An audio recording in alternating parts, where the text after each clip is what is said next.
கடந்த ஒரு 10 ஆண்டு காலமா பார்த்தோம்னா, அவங்க அசுர பலத்தோட பாராளுமன்றத்தில இருந்தாங்க. எதிர்க்கட்சிகளோட சத்தம் வந்து வெளிய கேட்கவே இல்ல. நசுக்கப்பட்டது. இப்ப சம பலத்தோட இந்தியா கூட்டணி வந்து பாராளுமன்றத்தில இருக்கிறது.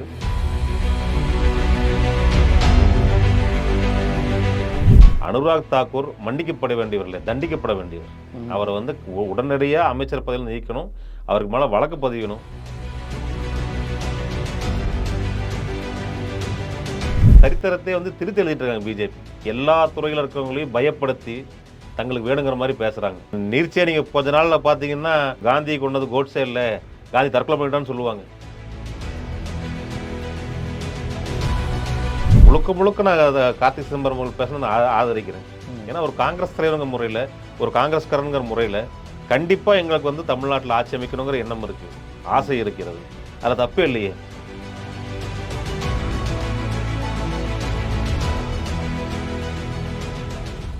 கேள்வி கணைகள் நிகழ்ச்சிக்கு வரவேற்பதில் மகிழ்ச்சி. இன்றைய நேர்காணலில் நம்முடன் இணைந்திருக்கிறார் தமிழ்நாடு காங்கிரஸ் கமிட்டியின் சிறுபான்மை பிரிவு மாநில தலைவர் முகமது ஆரிஃப் அவர்கள். வணக்கம் சார்.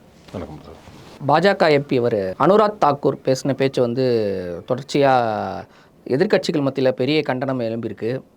அதை பற்றி உங்கள் கருத்து என்ன சார்?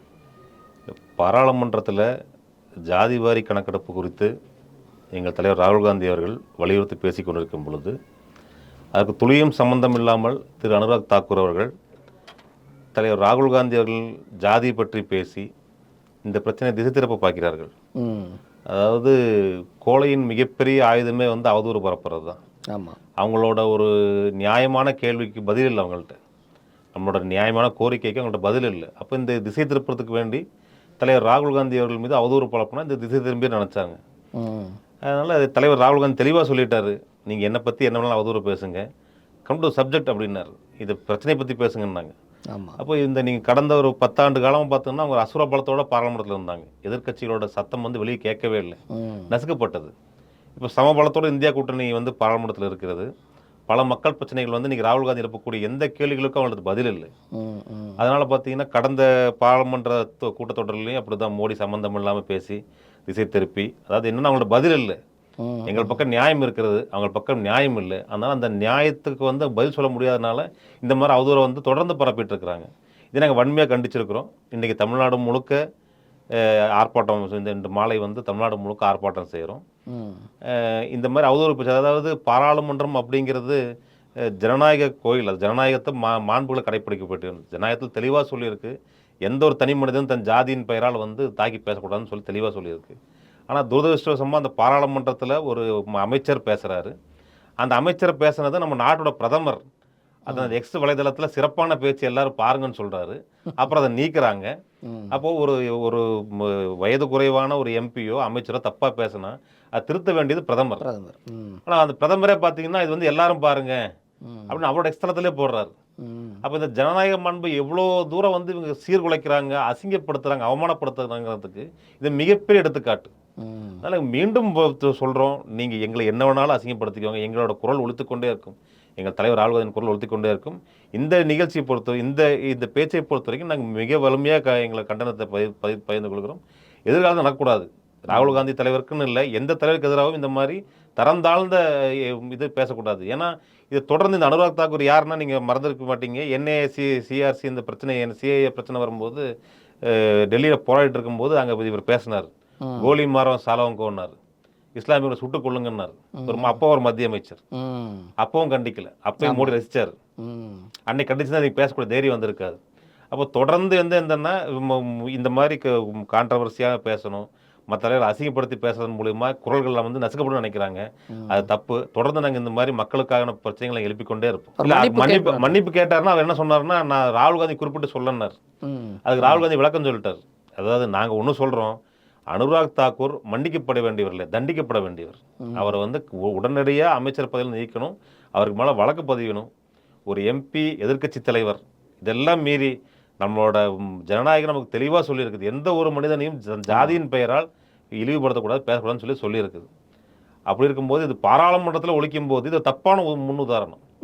இதுக்கு தொடர்ந்து நடவடிக்கை எடுத்தால் தான் எதிர்காலத்தில் மற்றவர்கள் வந்து பேச தயங்குவாங்க. இல்லைன்னா இந்த பாராளுமன்றத்தோட மாண்பு முழுமையாக சீரழிஞ்சிடும். அதுதான் வந்து பாஜக எதிர்பார்க்குறாங்க. டெக்கோரம், அதை வந்து அசிங்கப்படுத்தி அந்த பாராளுமன்றத்துக்கு உண்டான மரியாதையே வந்து கெடுக்கிறாங்க. இது வரக்கூடிய இளைஞர்களுக்கும் அரசியலில் வரக்கூடிய இளைஞர்களுக்கும் இது ஒரு தப்பான முன்னுதாரணம். அதனால இவர் வந்து கண்டிக்கப்பட வேண்டியவர், தண்டிக்கப்படணும் இவர். அதுதான் எங்களோட இது. அதே மாதிரி இப்போ கிட்டத்தட்ட 1948 காந்தி சுட்டுக் கொல்லப்பட்ட போதும் சரி, அதுக்கப்புறம் எமர்ஜென்சி பீரியட்லேயும் சரி, தடை செய்யப்பட்ட இயக்கம் வந்து ஆர்எஸ்எஸ். ஆனால் இது வரைக்கும் அந்த ரூல் இருந்தது, கவர்மெண்ட் ஆஃபீஸராக இருக்கிறவங்க ஆர்எஸ்எஸ்லேயோ இந்த அமைப்பில் இருக்கக்கூடாதுன்னு. அதை இப்போ லிஃப்ட் பண்ணியிருக்காங்களே. இல்லை, ஆர்எஸ்எஸ் வந்து நீங்கள் பார்த்தீங்கன்னா முதல்ல ஒன்று பொறுத்த பாஜகவோட தாய் கழகம். இந்த பாஜக ஆர்எஸ்எஸ்லேருந்து தான் வந்தது. அப்போ இந்த ஆர்எஸ்எஸ் பார்த்தீங்கன்னா 3 முறை தடை செய்யப்பட்டது. ஏன் தடை செய்யப்பட்டதுன்னா, பல கலவர வழக்குகள்லையும் நம்ம பெருந்தலைவர் காமராஜர் அவரை வந்து தாக்கி அவர் கொலை முயற்சி செய்யப்பட்டதுலையும் ஆர்எஸ்எஸ் உட்படுத்திருக்குது. இது போன்ற பல கலவரங்கள் 91 பாபர் மசீது நேரத்திலையும் தடை செய்யப்பட்டது. அப்போ இந்தியா முழுக்க இஸ்லாமியர்களுக்கு எதிரான ஒரு மிகப்பெரிய கலவரத்தை வந்து கட்டமைத்து சேர்ந்தது வந்து ஆர்எஸ்எஸ். இன்னொன்று, தங்களை வந்து தேசபக்தர்களாக காட்டிக்கொள்கிற ஆர்எஸ்எஸ், அவருக்கு வழி வந்த பிஜேபி. இப்போ மோடி கூடி ஒன்று சொன்னார், ஹர் கர்கே திரங்கா, வீடு வீடுக்கு வந்து தேசிய கொடி ஏற்றணும்னாரு. ஆனால் 2002 வரை ஆர்எஸ்எஸ் வந்து இந்திய தேசிய கொடியை ஏற்றுக்கல. அவங்க ஏற்றுக்கிட்டதும் இல்லை, அந்த கொடி ஏற்றுனதும் இல்லை. 2002 தான் அவங்க தேசிய கொடியே ஏற்றுனாங்க முதல் முறையாக. அப்படிப்பட்டவங்க வந்து தேசப்பட்டு பேசுகிறதே நமக்கு ஒரு நகைப்பான விஷயம். அதில் தொடர்ந்து இந்த மாதிரி தேசத்துக்கு எதிரான செயல்கள் ஈடுபட்டு வந்த ஆர்எஸ்எஸ், இன்னொன்று மிக அதிக அளவில் ஃபாரின்லேருந்து அதிகமான நிதி வந்திருக்குது. அதை பற்றி வந்து விசாரணைகள் வந்து இந்த 10 வருஷத்தில் அடக்கி வைக்கப்பட்டிருக்குது, முடக்கி வைக்கப்பட்டிருக்கிறது. அதனால் ஒரு குற்றப்பணி இருக்கிற அமைப்பு. இந்த அமைப்பு வந்து அரசாங்க அதிகாரிகள் இல்லை, இந்தியாவிலேருந்து தடை செய்யப்படணுங்கிறது எங்களோட கோரிக்கை. சமீபத்தில் ஒரு இது வைரலாச்சு. சூரரை போற்று இயக்குனர் சுதா கொங்கரா அவங்க வந்து சாவர்கரை பற்றி, அதாவது வேற ஒருத்தரோட வரலாறு வந்து சாவர்கர் தான் இப்படி நடந்துக்கிட்டாரு, அவரோட வரலாறு மாதிரி திருச்சி பேசிட்டாங்க. அப்புறம் மன்னிப்பு கேட்டாங்க. இதெல்லாம் இப்போ மீடியாவிலையும் சரி, அதே மாதிரி நடிகைகள் இது மாதிரி தொடர்ச்சியாக வந்து ஒரு பிஜேபி சப்போர்ட்லேயே போயிட்டுருக்க மாதிரி தோணுது. இல்லை, அதாவது சாவர்கர் யார், சாவர்கரோட வரலாறு என்னங்கிறது எல்லாத்துக்கும் தெரியும். இது வந்து யாருக்கும் தெரியாத விஷயங்கிறது எல்லாத்துக்கும் தெரியும். அப்படிங்கும்போது அவர் மன்னிப்பு கேட்டதாக இருக்கட்டும், அவர் சுதந்திர போட்ட காலத்தில் அவரோட சுதந்திரத்தில் என்ன பங்குங்கிறது எல்லாத்துக்கும் தெரியும், வந்து மறைக்கப்பட வேண்டியதில்லை. ஆனால் இன்றைக்கி என்னென்னா, சரித்திரத்தை வந்து திருத்தி எழுதிட்டு இருக்காங்க பிஜேபி. தங்கள் அதிகார பலத்தால் சினிமா துறைன்னு இல்லை, எல்லா துறையில் இருக்கிறவங்களையும் பயப்படுத்தி தங்களுக்கு வேணுங்கிற மாதிரி பேசுகிறாங்க. அதாவது இது நீர்ச்சியாக நீங்கள் கொஞ்ச நாளில் பார்த்தீங்கன்னா, காந்தி கொண்டது கோட்ஸே இல்லை, காந்தி தற்கொலை பண்ணிட்டான்னு சொல்லுவாங்க. அதை நோக்கி தான் அவங்க போயிட்டுருக்குறாங்க. அதனால் இந்த சினிமா துறைன்னு இல்லை, எல்லா துறைகளும், அதாவது இந்த பிஜேபியோட ஆட்சி காலத்தில் பார்த்தீங்கன்னா சுதந்திரமான ஏஜென்சிஸ்ன்னு எதுவுமே கிடையாது. அது சிபிஐலேருந்து, இடியிலேருந்து, என்ஃபோர்ஸ்மெண்ட்லேருந்து, அது வந்து முதல்ல வந்து ஒரு சுய அதிகாரம் பெற்ற ஒரு அமைப்புகளாக இருந்தது. அவங்களாம் இன்றைக்கி அவங்களுக்கு வந்து அடிமையாயிட்டாங்க. ஆனால் பகிரங்கமாக நான் சொல்கிறேன், நான் தைரியமாக சொல்கிறேன், பகிரங்கமாக சொல்கிறேன். ஏன்னா இன்றைக்கி வந்து பார்த்திங்கன்னா அந்த டிபார்ட்மெண்ட்டுங்களெல்லாம் வாஷிங் மிஷின் மாதிரி ஆக்கிட்டாங்க. அதாவது குற்றப்பிணி இருக்கிறவங்க வந்து பிஜேபியில் சேர்ந்தாங்கன்னா உடனே செலவு செய்து அந்த கேஸெல்லாம் வாபஸ் வாங்கப்பட்டு புண்ணியம் ஆக்கிடுவாங்க. பிஜேபிக்கு எதிராக யாரெல்லாம் பேசுகிறாங்களோ அவங்களுக்கு எதிராக உடனே ED raid, CBI raid, income tax raid, அவங்க ஏவல், அதாவது அவங்களோட பிஜேபியோட ஏவலணி மாதிரி ஆகிட்டாங்க. இன்றைக்கி இப்போ நான் பேசுகிறேன், நாளைக்கு என்ன மேலே என்னெல்லாம் வளர்க்குறோன்னு எனக்கு தெரியாது. இது மாதிரி யார் பேசினாலும் இந்த ஜனநாயகத்தில் குரல்கள் நசுக்கப்பட்டுக்கிட்டே இருக்குது. இதுக்கு எதிராக நாங்கள் போராடிட்டே இருப்போம், கண்டிப்பாக போராடுவோம். இதை வந்து நாட்டை கண்டிப்பாக மீட்போம், இந்த பிஜேபி நாட்டை மீட் பண்ணாங்க. சரி, இப்போ தமிழ்நாடு பக்கம் வருவோம். சமீபத்தில் கார்த்தி சிதம்பரம் பேசினது பெரிய சர்ச்சைக்குள்ளே ஆயிருக்கு.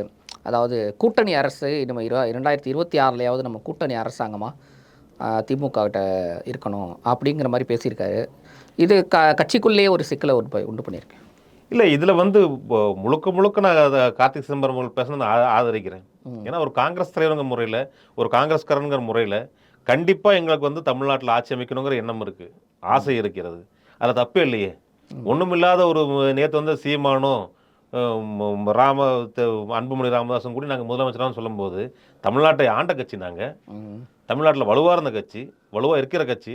அதனால் வந்து நாங்கள் வந்து ஆட்சி அமைப்போங்கிறதுல சொல்கிறதுல எங்களுக்கு என்ன தயக்கம்? அதில் நாங்கள் யார்கிட்ட பர்மிஷன் கேட்கணும்? நாங்கள் இப்போ நான் அந்த பேட்டி மூலியமாக சொல்கிறேன், என்னோட தனிப்பட்ட முறையில், என்னோட காங்கிரஸ்காரங்கிற முறையில் என்னோட ஆசை இதுதான். 2026 கண்டிப்பாக காங்கிரஸ் ஆட்சி அமைக்கணும் தான் நாங்கள் போகிறோம், அதை நோக்கி தான் நாங்கள் பயணிப்போம். அதான ஒரு நியாயம் கூடி. கூட்டணியில் நாங்கள் கண்டிப்பாக கூட்டணி மாண்பை நாங்கள் மதிக்கிறோம். இப்போ திமுக நீங்கள் ஸ்டாலின் அவர்கள்ட்ட போய் எந்த கட்சி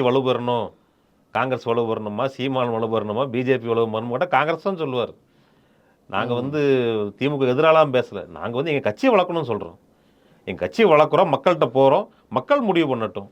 மக்கள் மன்றத்தில் மக்கள் தானே முடிவு பண்ணணும். இல்லை காங்கிரஸ் கட்சி ஆட்சி வளர்க்குறது ஓகே, ஆனால் அது வந்து திமுகட்ட நாங்கள் வந்து இல்லை, நாங்கள் தொடர்ந்து நீங்கள் கிட்டத்தட்ட 50 வருஷமாக நாங்கள் ஆட்சியில் இல்லாமல் இருக்கிறோம். அதாவது இந்திய வரலாறுலேயே தமிழ்நாட்டில் காங்கிரஸ் மட்டும்தான் இத்தனை வருடமாக ஆட்சியில் இல்லைனாலும் இவ்வளோ சுறுசுறுப்பாக எங்கிட்ட இருக்க ஒரே அமைப்பு காங்கிரஸ் மட்டும்தான் இந்தியாவிலே. இந்தியாவில் மற்ற மாநிலங்களோட இப்போ நீங்கள் அண்டை மாநிலமான நீங்கள் ஆந்திராவோ கர்நாடகாலாம் பார்த்தீங்கன்னா 5 வருஷம் காங்கிரஸ் ஆட்சி இல்லைன்னா சோர்ந்துருவாங்க. ஆனால் நாங்கள் தொடர்ந்து இந்த கட்சி வந்து உயிரோட்டமாக இருக்குது. அதாவது கட்சியில் இருக்கிற தலைவர்கள் வேணால் கொஞ்சம் தொய்ந்திருக்கலாமே தவிர கட்சியோட வாக்கு வங்கி அப்படியே தான் இருக்குது. எந்த இப்போ நாங்கள் தமிழ்நாட்டு சமீபத்தில் தலைவர் செல்லப்பிறந்தே தமிழ்நாடு ஃபுல்லாக சுற்றுப்பயணம் போயிட்டு இருக்காரு. நாங்கள் சுற்றுப்பயணம் போகிறதுல எழுச்சியை பார்க்குறோம். ஏன்னா கட்சிக்காரர்களும் சரி பொதுமக்களும் சரி காங்கிரஸுக்கு வாக்களிக்க தயாராக இருக்கிறாங்க. இன்னொன்று திரு கார்த்தி சிதம்பரம் அவர்கள் சொன்ன ஒரு விஷயம், சிறுபான்மை மக்கள் வந்து ராகுல் காந்திக்கு வேண்டி தான் முழுக்க முழுக்க ஓட்டு போட்டாங்க. அதில் மாற்ற நான் இப்போ ஆணித்தரமாக சொல்ல சிறுபான்மை பெரிய தலைவர் முறையில் நான் ஆணித்தரமாக சொல்கிறேன். ஏன்னா சிறுபான்மை மக்கள் தமிழ்நாட்டில் இல்லை இந்தியா முழுக்க தங்களுக்கான தலைவனாக தங்களை காக்க வந்த ஒரு தலைவனாக தலைவர் ராகுல் காந்தி மட்டும்தான் பார்க்குறாங்க. அதன் தொடர்ச்சி தான் தமிழ்நாட்டில் சிறுபான்மை மக்கள் முழுக்க முழுக்க திமுக காங்கிரஸ் இந்தியா கூட்டணிக்கு வாக்களித்தாங்க. அதில் எந்த மாற்று கருத்தும் கிடையாது. முழுக்க முழுக்க இருந்தாங்க. அது ஒரே வரனா ராகுல் காந்தி இப்போ பிரதமர் ஆகணும் அப்படிங்கிற எண்ணத்தில் வந்து, ஏன்னா இந்த ஒரு பக்கம் பார்த்து பிஜேபிங்கிற அந்த பாசிஸ்ட் ஆட்சியில் வந்து இந்த நாட்டை காப்பாற்றினா காங்கிரஸ்னாலே ராகுல் காந்தி மட்டும் முடியும். அப்படிப்பட்ட தலைவர் வரணுங்கிறனால தான் வந்து சிறுபான்மை மக்கள் தமிழ்நாட்டில் ஒரே மனதாக திமுக காங்கிரஸ் கூட்டணிக்கு ஓட்டு போட்டாங்க. இதெல்லாம் நாங்கள் மறுக்கிறதுக்கு இன்னும் இல்லை. அதுக்கு நாங்கள் வந்து திமுக எங்களுக்கு உதவி செய்யலை, கூட்டணியில் வேலை செய்யலாம்னு சொல்லலை. கண்டிப்பாக கூட்டணியில் இருந்தோம். மியூச்சுவல் பெனிஃபிட், அவங்களால நாங்களும் பயன் எடுத்தோம், எங்களால் அவங்களும் பயனில் இருந்தாங்க. அதனால் ஒரு காங்கிரஸ்காரனுங்க முறையில் திரு கார்த்தி சிதம்பரம் முறை சொல்லுறது நான் வரவேற்கிறேன். இல்லை தப்போ தவறோன்னு கிடையாது. நாங்கள் தப்பு இல்லை, அதுக்கேற்ற மாதிரி நடவடிக்கைக்கு மாற்றிக்கிருப்பீங்களா? ஏன்னா அப்படி நீங்கள் அந்த கனவை எட்டணும்னா கூட்டணியிலேருந்து வெளியே வந்தாகணுமே. இல்லை செய்யும் பாருங்க, கூட்டணிங்க தேர்தல் நேரத்தில் தான். தேர்தல் முடிஞ்சால் கூட்டணி கிடையாது. அடுத்த தேர்தல் வரைக்கும் கூட்டணி கிடையாது. Everybody is to free to develop their party. என் கட்சியை வளர்த்துறது என் கடமை. அதுக்கு தான் எனக்கு தலைவர் ராகுல் காந்தி எனக்கு இந்த பதவி கொடுத்துருக்காரு. அதுக்கு தான் வந்து எங்கள் தலைவர் செல்லப்பிறந்தவர்கள் தலைவராக நியமிச்சிருக்காரு. அப்போ எங்களோட குறிக்கோளுங்கிறது இன்னைக்கு 2026 வந்து 1.5 வருஷத்துக்குள்ள கட்சி எவ்வளோ வலுப்படுத்த முடியும். இப்போ நாங்கள் வந்து வட்டார லெவலில் பூத் லெவலில் போய் கட்சியை வலுப்படுத்துறதுக்கு உண்டான தமிழ்நாடு ஃபுல்லாக சுற்றுப்பயணம் போயிட்டுருக்காரு எங்கள் தலைவர். நாங்கள் அந்தந்த மாடல் நடைபயணம் போயிட்டுருக்கோம், மக்களை சந்திச்சுட்டு இருக்கிறோம். அதனால் எங்கள் கட்சியை நாங்கள் வலுவாக்குறோம். தேர்தல் சமயத்தில் கூட்டணியா இல்லை தனித்தா அப்படிங்கிறத கட்சி தலைமை முடிவு பண்ணும். இல்லை அப்போ தொண்டர்களை உற்சாகப்படுத்த ஒரு வெற்றுவாதமா அப்படின்னு தான் இல்லை இல்லை, கண்டிப்பாக கிடையாது, கண்டிப்பாக கிடையாது. அதாவது நீங்கள் ஒன்று நல்லா புரிஞ்சுக்கோங்க, தெலுங்கானாவில் காங்கிரஸ் ஆட்சி அமைச்சது. அந்த காங்கிரஸ் ஆட்சி அமைக்கிறதுக்கு 1 வருஷத்துக்கு முன்னாடி இடைத்தேர்தலில் காங்கிரஸ் டெபாசிட்டில் இருந்துச்சு. இடைத்தேர்தலில் டெபாசிட்டில் இருந்துச்சு காங்கிரஸ். அதே காங்கிரஸ் 1 வருஷம் நாங்கள் ஆட்சியை பிடிச்சோம். ரேவந்த் ரெட்டிங்கிற ஒருத்தர் எல்லாத்தையும் ஒருங்கிணைச்சார், ஒரே மனதோட பயணிச்சாங்க. ஆட்சியை பிடிச்சே ஆகணுங்கிறதுனால நடைபயணம் போனாங்க, எல்லாம் பண்ணாங்க. ஒரு மனதாக ஒரே ஒற்றுக்கட்டாக இருந்தோம், நாங்கள் சாதிச்சு காட்டினோம். அதே போல தான் நாங்கள் இன்றைக்கி தலைவர் செல்வப்பிறந்தவர்கள பார்க்குறோம். கர்நாடகாவில் எப்படி டிகே சிவகுமாரோ, தெலுங்கானாவில் எப்படி ரேவந்த் ரெட்டியோ, அதே போல தான் தமிழ்நாட்டில் எங்கள் தலைவர் செல்வப்பிறந்தகி உறுதியாக ஒரு மிகப்பெரிய மாற்றத்தை கொண்டு வருவார். அவர் வந்த பிறகு மிகப்பெரிய எழுச்சி வந்திருக்கின்றது. கட்சிக்காரர்கள் மட்டும் நம்பிக்கை பிறந்திருக்கின்றது. அதை கண்டிப்பாக இந்த மாவட்டத்தை நாங்கள் கொண்டு போவோம். கண்டிப்பாக முதன்மை கட்சியாக வருவோம். தேர்தல் நேரத்தில் கட்சி தலைமை முடிவு பண்ணும். இல்லை அதுதானே முக்கியமே. தேர்தலில் நீங்கள் தனித்து போட்டிட்டா தானே நீங்கள் சொல்கிற கனவு. அதுதான் சொல்கிறோம், நாங்கள் தனித்து போட்டியிட போகிறோமா இல்லையாங்கிறது அந்த காலமும் சூழ்நிலை தான் முடிவு பண்ணும். சரி, தேர்தல் உங்களுக்கு வந்து தெரியாத ஒன்றும் கிடையாது. அரசியலை பொறுத்த வரைக்கும் நிரந்தர எதிரிங்க நிரந்தர நண்பனும் கிடையாது. இங்கே பல முறை கூட்டணிகள் மாறி இருக்குது, வந்திருக்குது. இல்ல அதுல அடியும் பட்டிருக்கல. 2014 நீங்க காங்கிரஸ் தனித்து போட்டியதுனால போட்டோம். ஆனா ஒரு குறிப்பிட்ட சதவீத வாக்குகள் நாங்களும் வாங்கினோம்.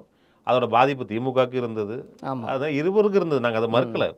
அப்போ அந்த வாக்கு சதவீதத்தை அதிகப்படுத்துறதுக்கும் கட்சியை வலிமைப்படுத்துறதுக்கும் தான் நாங்கள் வேலை செஞ்சுட்டு இருக்கோம். இல்லை இதைத்தான் வரும் விகேஸும் என்ன சொல்றாரு, திமுக இல்லைன்னா நம்ம ஜெயிச்சிருக்கவே முடியாது. இல்லை, அதாவது தலைவர் ஈவிகே சார் வந்து ஒரு மூத்த தலைவர். அவரோட கருத்துக்கு வந்து நம்ம மறுப்பு. நான் என்ன சொல்ல வரேன்னா, இந்த தேர்தலில் யார் பலனடைஞ்சாங்கிறதுக்கு உண்டான சர்ச்சைக்கு உண்டான நேரம் இது கிடையாது. அதாவது நீங்கள் கடந்த தேர்தலில் நீங்கள் நல்லா பார்த்தீங்கன்னா, இந்த ஒரு சூழ்நிலையில் இந்த ஒரு கூட்டணியில் ஒரு இந்தியா கூட்டணி இவ்வளோ பெரிய வெற்றி பெற்று மத்தியில் வந்து வலுவான எதிர்கட்சியை உட்காராமல் இருந்ததுன்னா இன்றைக்கி ஏன் குரல் வலைகளும் உங்கள் குரல் வலைகளும் நசுக்கப்பட்டிருக்கும். ஒரு சிறுபான்மைங்கிற ஒரு தலைவருங்கிற முறையில் என்னால் இப்படி உட்காந்து பேசியிருந்துருக்க முடியாது. நீங்கள் நல்லா அசுர பலத்தோட பிஜேபி திருப்பி 400 சீட்டில் வந்திருந்தாங்கன்னா இந்த நாடு என்ன இருக்குன்னு கற்பனை பண்ணியே பார்க்க முடியல, அச்சமாக இருக்குது. அப்போ கடந்த தேர்தலுங்கிறது வந்து பார்த்தீங்கன்னா தேர்தல் கிடையாது, எங்களை பொறுத்த ஒரு போர் தான். மக்களை காப்பாற்றுறதுக்கான அடித்தட்டு மக்கள், சிறுபான்மை மக்கள், அனைத்து மக்களோட வாழ்வாதார பிரச்சனை இந்த இந்த இந்த இந்த இந்த தேசத்தில் வந்து சிறுபான்மை மக்கள் வந்து ஒன்றாம் தர குடிமக்களாக வாழ போகிறாங்களா இல்லை இரண்டாம் தர குடிமக்களாக போகிறாங்கிற ஒரு யுத்தமாக தான் நடந்துச்சு இந்த தேர்தல். அதனால் அந்த தேர்தலில் பல தியாகங்களை காங்கிரஸ் கட்சியும் செஞ்சுருக்குது தேசிய அளவில். எங்கள் அதிகமான நாங்கள் வந்து இப்போ பல இடத்துல கூட்டணிகளுக்கு சீட்டு கொடுத்துருக்குறோம். ஒரே காரணம்னா பிஜேபி வீழ்த்தணும், பாசிசத்தை வயிறு இருக்கணுங்கிறனால தான் பண்ணோம். பல இடத்துல நாங்கள் தியாகம் பண்ணியிருக்கோம். இங்கே நீங்கள் சொல்கிறேன் திமுக தேவால ஜெயிச்சான்னு சொல்கிறோன்னா, இப்போ இந்தியாவில் பல இடத்துல நாங்கள் வலுவாக இருக்க இடத்துல நாங்கள் கூட்டணிகளுக்கு இடம் கொடுத்துருக்குறோம். கண்டிப்பாக நாங்களும் தியாகம் பண்ணியிருக்கிறோம். அது ஒற்றை முழக்கம்தான். இந்த பிஜேபி இந்த பாசிசத்துக்கு எதிரான போர் தான் இது. அதனால் இதில் யார் பலன் அடைஞ்சா யார் வந்து இது பண்ணாங்க. நீங்கள் சொல்கிறது வந்து நாடாளுமன்ற தேர்தலுக்கு செட் ஆகும். அதுக்கு வந்து மக்களுக்கு, தமிழ்நாடு மக்களுக்கும் வேறு ஆப்ஷன் இல்லை. இந்தியா கூட்டணி தான் அவங்க விரும்புகிறாங்க. ஆனால் அது சட்டமன்ற தேர்தல்னு வரும்போது அவங்களுக்கு ஆப்ஷன்ஸ் நிறைய இருக்குது. சீமான் ஒரு பக்கம் இருக்கார், விஜய் ஒரு பக்கம் வர்றாரு, ஏடிஎம்கே இருக்குது. அதனால் ஆப்ஷன்ஸ் நிறைய இருக்குது. அதனால சொல்கிறேன். இல்லை, ஆப்ஷன்ஸ் நிறைய இருக்குது. நான் தான் சொல்கிறேன்ல, ஆப்ஷன்ஸ் நிறையா இருக்குது. இப்போ சகோதரர் விஜய் அரசியலுக்கு வரன்னு இருக்காரு. அவரோட பார்வை என்ன, அவரோட கொள்கை என்ன நமக்கு இதுவரைக்கும் தெரியாது. அவர் வந்து பொது வழியில் பேசி பத்திரிகை சந்திச்சாதான் அவரோட என்ன வலு நமக்கு தெரியும். ஒன்று, மற்றவங்க எல்லாருமே அவங்கவுங்க கட்சியை வளர்க்கணும் அவங்க முயற்சி பண்ணுறாங்க. பிஜேபி வந்து இப்போ அதிமுக கடத்து அவங்களை இல்லாமல் பண்ணும், அதிமுக கபலீகரம் பண்ணணும்னு ஒரு பக்கம் பிஜேபி வேலை செஞ்சுட்ருக்கு. நாங்கள் சொல்கிறது என்னென்னா, தெளிவாக காங்கிரஸோட கொள்கைகள் மதசார்பின்மை, இது அனைவருக்குமான கட்சி, இதை கொண்டு போகிறோம். எங்கள் தலைவர் ராகுல் காந்திக்கு மிகப்பெரிய ஒரு வரவேற்பு தமிழ்நாட்டில் இருக்குது. தமிழ்நாட்டு மக்கள் என்றைக்குமே காந்தி குடும்பத்தை நேசித்தவங்க. இந்தியாவிலே வந்து சர்வே பண்ணும்போது இந்தியாவில் வந்து அதிகமான மக்கள் வந்து பிரதமராக ராகுல் காந்தி வரணும்னு வாக்களித்து தமிழ்நாட்டில் தான், இந்தியாவிலே. அதனால் எங்களுக்கு வி ஹேவ் சட்டன்லி எங்களுக்கு வந்து ஒரு அப்பர் ஹேண்ட் இருக்குது தமிழ்நாட்டில். அதை நான் கண்டிப்பாக தலைவர் ராகுல் காந்தி நிறைய நிகழ்ச்சிக்கு வரப்போகிறார் தமிழ்நாட்டுக்கு. தொடர்ந்து இங்கே வர தயாராக இருக்கார் அவர். நாங்களும் பல நிகழ்ச்சிகளை வந்து பிளான் பண்ணிட்டுருக்கோம். நாங்கள் நடைபெறலாம் பிளான் பண்ணுறோம். ஆனால் தொடர்ந்து வந்து நாங்கள் தமிழ்நாட்டு மக்கள்கிட்ட வீல் ரெக்வஸ்ட். ஏன்னா மற்றவங்களாம் இப்போ நீங்கள் சொல்கிற மாதிரி சீமானே சொல்லும் போது எங்களுக்கு என்ன, நாங்கள் ஆண்ட கட்சி அவரே சொல்லும்போது நாங்கள் ஏன் சொல்லக்கூடாது? வி ஆர் வெரி வெல் இந்த ஃபைட். சொல்கிறது அதுதான் நான் என்ன கேட்குறேன், வெறும் இது வாய்ப்பேச்சா சொல்கிறதோடு நின்றுவீங்களா? இல்லை, நாங்கள் செயல்பட்டு தான் இருக்கிறோம். நீங்கள் தொடர்ந்து நீங்கள் இங்கே பாருங்க, எல்லா கட்சியை வளர்க்குறது தனி இல்லை, கட்சி வளர்க்கல. எல்லா கூட்டத்திலையும் எல்லா கூட்டம் தடுக்க போகிறது தடுக்க முடியாது. யார் தடுக்க முடியாது. ஒன்று, நாங்கள் தான் தெளிவாக சொல்கிறோமே, 2026 காங்கிரஸ் ஆட்சி, அதாவது காமராஜர் ஆட்சி குறிக்கோள், அதை நோக்கி பயணிக்கிறோம். அந்த குறிக்கோளை வெற்றியும் தோல்வியும் தர வேண்டியது மக்கள் தான். நாங்கள் தயாராகிறோம். நாங்கள் வந்து நீங்கள் சொல்கிறதுல எனக்கு இன்னொரு கேள்வி இருக்குது. என்னன்னா, வெற்றி தர வேண்டியது மக்கள் தான். நீங்கள் 2 பேரும் ஒன்றா சேர்ந்து நின்னா ரெண்டு பேரும் பிரிஞ்சாதானே மக்களுக்கு தெரியும் நம்ம காங்கிரஸ்க்கு ஆதரிக்கணுமா திமுக ஆதரிக்கணுமான்னு. இப்போ இங்கே பாருங்க, அதாவது நான் அதை மீண்டும் சொல்கிறேன், தேர்தல் கூட்டணிங்கிறது வேறு. அது தேர்தல் சமயம் 2026 வரைக்கும் டைம் இருக்குது. இப்போதைக்கு எங்கள் குறிக்கோள், அதாவது தேர்தலில் வந்து நீங்கள் ஒன்று பாருங்க, நாளைக்கு கூட்டணியே போனால் கூடி காங்கிரஸ் கட்சி வலுவாக இருந்தால் தான் அதிகமான இடங்கள் திமுக கேட்க முடியும். அதனால் எங்களோட நோக்கம்ங்கிறது என் கட்சியை வலுப்படுத்தணும், கட்சியை வந்து அடிப்படையாக வலுப்படுத்தணும். இதுதான் அடிப்படை. நாளைக்கு கூட்டணியாக தனியாக அணிக்க போகிறோம், ஆட்சி எதுவாக இருந்தாலும் அடிப்படையாக கட்சி வலுவாக இருக்கணும். கட்சி தொண்டர்கள் வேலை செஞ்சால் மட்டும்தான் கட்சி மீடெடுக்க முடியும். அதனால் எங்களோட குறிக்கோளுங்கிறது கட்சியை புத்துணர்வாக்கணும், நிர்வாகிகளை வேலை செய்ய வைக்கணும், அடிமட்டம் வரைக்கும் போகணும். எங்கள் கொள்கைகள் மக்கள்கிட்ட அடிமட்ட கொள்கை மக்கள் வரைக்கும் போய் சேர்க்கணும். இதுக்குண்டான பயணத்தில் தான் நாங்கள் இப்போ போயிட்டுருக்குறோம். அதனால் கண்டிப்பாக இன்னும் 1 வருஷம் டைம் இருக்குது. உங்களுக்கு தெரியாமல் இல்லை, கண்டிப்பாக உங்களுக்கு அதுக்கு உண்டான விடை கண்டிப்பாக கிடைக்கும். இல்லை, ஓகே, இது ஒன்று தனித்து போட்டிடணும். அப்படி அது இல்லைன்னா, இப்போ கார்த்தி சிதம்பரம் என்ன சொல்கிறாரு, கூட்டணி ஆட்சின்றாரு. திமுகவோட ஒரு முக்கியமான கொள்கையை வந்து மத்தியில் கூட்டாட்சி, மாநிலத்தில் சுயாட்சிங்கிறது தான். அப்படி இருக்கும்போது அவங்க எப்படி உங்களுக்கு வழி விடுவாங்க? இல்லை, மத்தியில் கூட்டாட்சி மாநிலத்தில் வந்து ஒவ்வொரு 10-20 வருடங்களுக்கும் கொள்கைகள் மாறும். அதாவது வந்து அதில் தவறுனும் கிடையாது. அதாவது மாநிலத்தில் வந்து நாங்கள் ஏன் கேட்குறோன்னா, நாங்கள் அதிகார சுவையை நாங்கள் காங்கிரஸ்காரர்கள் தமிழ்நாட்டில் பார்த்ததே இல்லை.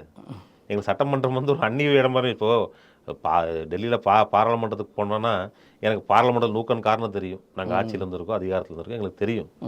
இப்போ நாங்கள் சட்டமன்றத்துக்கு போனோன்னா எங்களுக்கு ஒரு அந்நியமாக இருக்குது, ஒரு முறை ஒரு ஃபீல் வருது. ஏன்னா நாங்கள் ஆட்சியில் இல்லை.